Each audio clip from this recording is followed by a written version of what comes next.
ఇంకోటి రైతుల పట్ల కూడా బీఆర్ఎస్ చాలా ధర్నాలు చేస్తూ ఉంది, కొట్లాడుతూ ఉంది. రుణమాఫీ విషయంలో 2 లక్షల రుణమాఫీ కాలేదని బీఆర్ఎస్ ప్రతిపక్షం అంటే చేసేసినామని ముఖ్యమంత్రి మాట్లాడుతూ ఉన్నారు. దీన్ని ఎట్లా చూస్తాను? అవును, నేను పెద్దపల్లి జిల్లా, అది పెద్దపల్లి నియోజకవర్గం. మా జిల్లాలోనే 1,55,000 మంది రైతన్నలు ఉంటారు. దాంట్లో కేవలం 50,000 మంది రైతులకి మాత్రమే రుణమాఫీ జరిగింది. ఇది నేను చెప్తున్నా కదా, దే ఆర్ డాటా, స్టాటిస్టిక్స్ అవి అక్కడ ఉన్నాయి. సో ఈ డేటాలో తప్పేం కాదు కదా, ఈ డేటా తప్పేం కాదు. డేటా ఇచ్చింది మాకు ప్రభుత్వ ఉద్యోగులే, ప్రభుత్వ సంస్థల్లో ఉన్న వాళ్ళే మాకు ఈ డేటాని ఇచ్చిళ్ళు. మరి ఇంకా 1,00,000 మందికి ఇంకా రైతు రుణమాఫీ కాలేదు కదా.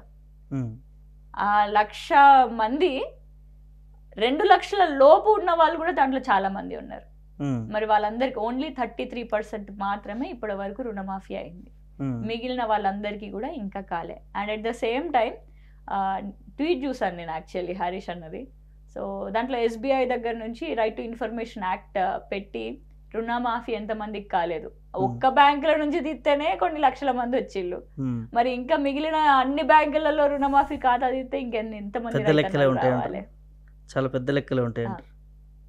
అట్లనే రైతు రుణమాఫీ కాలేదు అని ఈ డేటా కాకుండా సురేందర్ రెడ్డి గారు అని చెప్పేసి ఒక రైతన్న చనిపోయిండు. వీళ్ళు ఎందుకు చనిపోయిండు? ఎందుకంటే ఈ రుణమాఫీకి టర్మ్స్ అండ్ కండిషన్స్ అప్లై. ఇప్పుడు మనం ఏదైనా సబ్బు కొనుక్కుంటే కింద ఒక దాని కోసం, ఇప్పుడు జనరల్ గా ఏదైనా ఫేర్నెస్ క్రీమ్ కొనుక్కున్నాం, ఫేర్నెస్ అయితే అని అంటారు, కింద టర్మ్స్ అండ్ కండిషన్స్ అప్లై అని అంటారు. ఆ చిన్న బ్రాండ్ కూడా టర్మ్స్ అండ్ కండిషన్స్ అప్లై అని అంటారు కదా. కానీ ఇప్పుడు ఈ రుణమాఫీకి మాత్రం మీకు ఎట్లాంటి అడ్డుకట్టలు లేకుండా అందరికి 2 లక్షల వరకు రుణమాఫీ అని అంటారు. కానీ అధికారంలోకి వచ్చిన తర్వాత మొదటి రోజే సంతకం పెడతానన్నది 100 రోజులు అవుతుంది, 100 రోజులు సంతకం పెడతానన్నది August 15th అవుతుంది. August 15th అయిపోయిన తర్వాత ఇప్పుడేమనంటారు, 2 లక్షల కంటే పైన ఉన్న వాళ్ళు ఇంట్రెస్ట్ కట్టాలని అంటారు. ఇప్పుడు ఇక్కడ నుంచి ఇప్పుడు August 15th వరకు వాళ్ళు రుణమాఫీ స్టార్ట్ చేస్తా అని చెప్పారు కదా. మరి అప్పటి వరకు ఉన్న ఇంట్రెస్ట్ రేట్ కూడా ఎవరు కట్టిల్లు? రైతన్ననే కదా, ప్రభుత్వం కట్టలేదు కదా. ప్రభుత్వం Day 1 చేస్తా అన్నది. కానీ గిన్ని రోజులు December 3rd నుంచి August 15th వరకు, December 7th నుంచి August 15th వరకు, అన్ని రోజుల వరకు అసలు కట్టను కూడా కట్టలేదు. అది ఆ ఇంట్రెస్ట్ కూడా పడ్డది రైతన్న మీదనే కదా. ఈ విధంగా ప్రతి దానికి రేషన్ కార్డు కావాలని అంటారు, పాస్బుక్ కావాలని అంటారు, 2 separate గా ఉండాలని అంటారు. ఒక రేషన్ కార్డే ఉంది, ఒక పాస్బుక్ లో 2 ఉన్నాయి, లేదా 2 పాస్బుక్లు ఉన్న ఒకటే రేషన్ కార్డు అని అంత గాయ చేసి నేడు సురేందర్ రెడ్డి గారి సావుకు కారణమైంది కాంగ్రెస్ పార్టీ.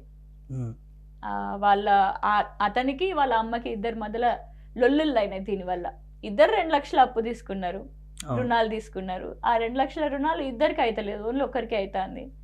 కొడుకుని అనడం, కొడుకేమో తల్లిని అనడం. ఈ విధంగా తల్లి కొడుకులకు మధ్యలోనే చిచ్చు పెట్టేది కాంగ్రెస్. 10 నెలలు అవుతా ఉంది, మీరేమో మధ్యలో కూలిపోయే అవకాశం ఉన్నట్టు ఒక స్టేట్మెంట్ ఇస్తా ఉన్నారు. నిజంగా కాంగ్రెస్ 10 నెలల పాలన అట్టర్ ఫ్లాప్ అంటారా, పాస్ అంటారా? అట్టర్ ఫ్లాప్ అన్నారు. ఒక బస్సు ఒకటే పెట్టిల్లు, ఆ బస్సు కూడా ఏ విధంగా నడుస్తుందో మనందరికి తెలుసు. ఆ లొల్లిళ్ళు, దానివల్ల ఎంతమంది ఆటో డ్రైవర్లు ఆత్మహత్యలు చేసుకున్నారు, ఇవన్నీ మనకు తెలిసిందే. ఆ 6 గ్యారంటీలలో కరెంట్ అని అన్నాడు, అసలు 24/7 కరెంట్ వస్తుంది? ఎక్కడ ఫ్లక్చుయేటింగ్ కరెంట్ వస్తుంది. ఆ వచ్చిన 24 గంటలలో కొన్ని గంటలు కరెంట్ ఉండట్లేదు. దానివల్ల రైతన్న మోటార్లు కూడా పడుతూనే ఉంటాయి ఎప్పటికప్పుడు, రిపేర్లకు మళ్ళీ తీసుకొని పోతుంది. ఇది అధికంగా పడ్డాను ఇంకా రైతన్న మీదకి. ఈ 6 గ్యారంటీలలో ఏ గ్యారంటీ తీసుకున్నా అన్న ఏ గ్యారంటీ కూడా సంపూర్ణంగా చేయలేదు. సో దాన్ని చేయనప్పుడు దాని సక్సెస్ఫుల్ పాలన ఆయన ఎట్లా అంటారు? మళ్ళీ Day 1 ఇవన్నీ చేస్తామని అన్నాడు. మళ్ళీ దీనికోసం ఇంకా రాహుల్ గాంధీ గారు వచ్చి చెప్పిళ్ళు మేము అన్నీ చేస్తామని చెప్పేసి. మాట ఇచ్చింది ఎవరు? మళ్ళీ రాహుల్ గాంధీ గారు, సోనియా గాంధీ గారు, ప్రియాంక గాంధీ గారు. ఇవన్నీ కాకుండా ఇంకా బీసీలని, కులాలని, మతాలని అన్నిటిని ఉపయోగించుకున్నారు.